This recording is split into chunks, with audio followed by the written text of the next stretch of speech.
It's an unusual fly for many people, but it's certainly an interesting fly to see.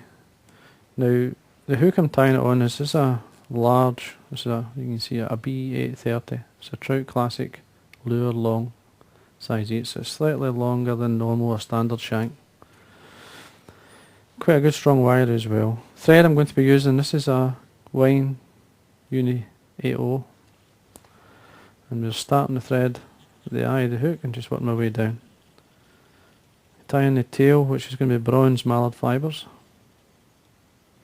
Just take my threads all the way down until we're in line with the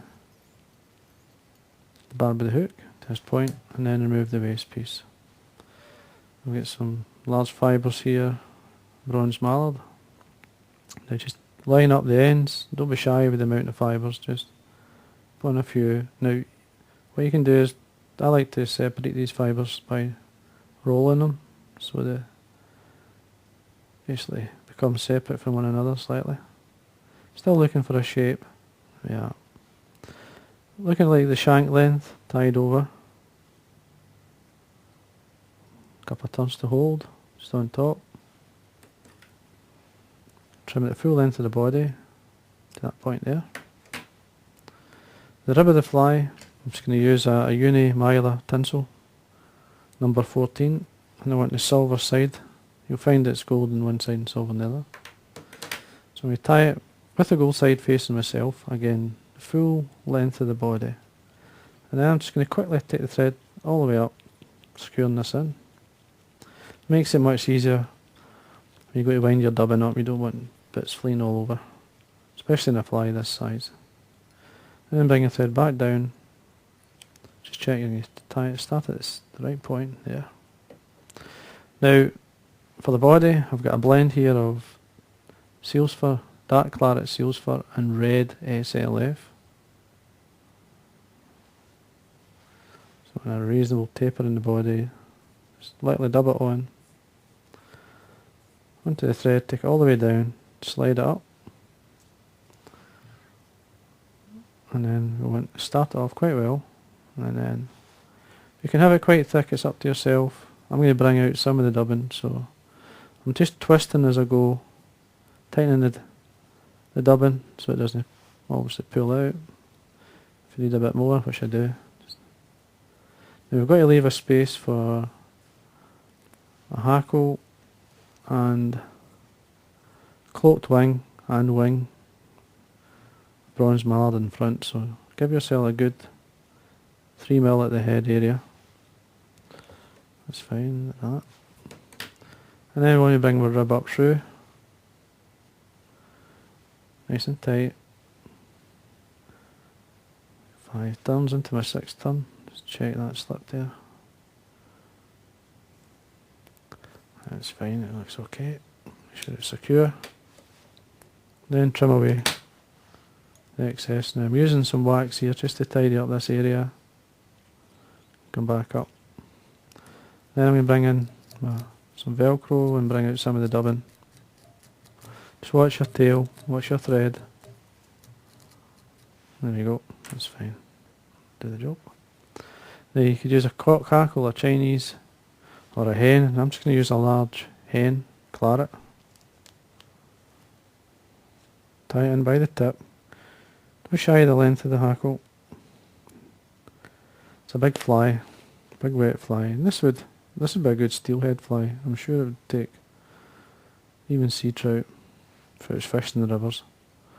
Just catch in with the tip and fold the tip back for security and make sure it's tied in. Take that away. Now just draw back the fibres.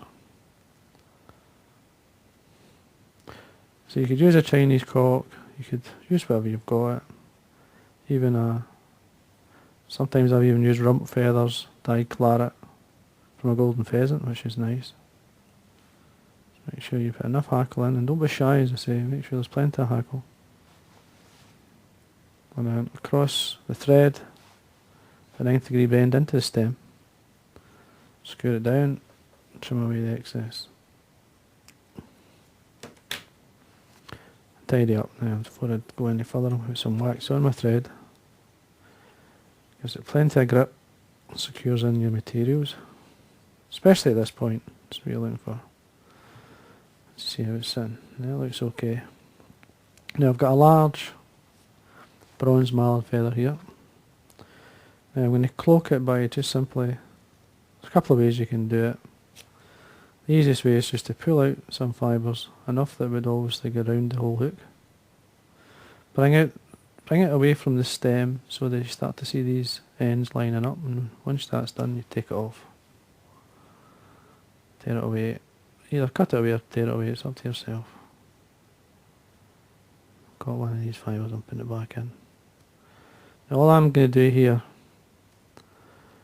length to the back of the hook, set it on the top with the centre of the hook in the centre of these fibres. And I'm going to fold them round, and come round with a couple of loose turns, and then tighten up, and then 2 or 3 more. You'll see what it's done, it's folded the fibres all the way around, and then all you do is just bring them out. They will flow with the rest of the fly. It's the easiest way to do it. Trim away the excess.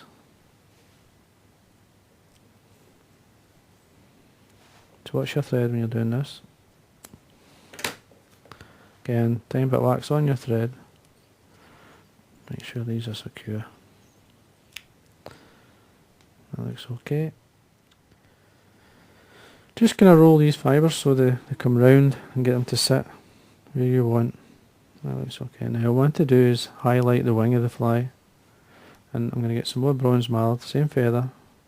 Just going to get some fibres, bring them out, tear them away like I did before, put these on the top, just towards or just slightly by the ends, fold it, pinch and loop,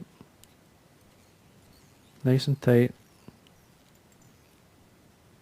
See how the wing's sitting? You're happy with that, which I am. Just come in. Don't be too fussy with it. Once this has had a swim and been fished, it sits really nice. Cut in, come into the cut ends of the bronze mallard with the thread, forming a head. See how that looks? It's fine. Always keep the thread tight, and then we can whip finish. There we go. And then they're looking for a couple of coats of varnish. Now all we do is just come in with the brush here, apply a coat of varnish all the way around. Once that's dry, then add another one. And there we are. So big claret seals, or claret dabbler. Certainly the bigger wet flies like this are fished the early season.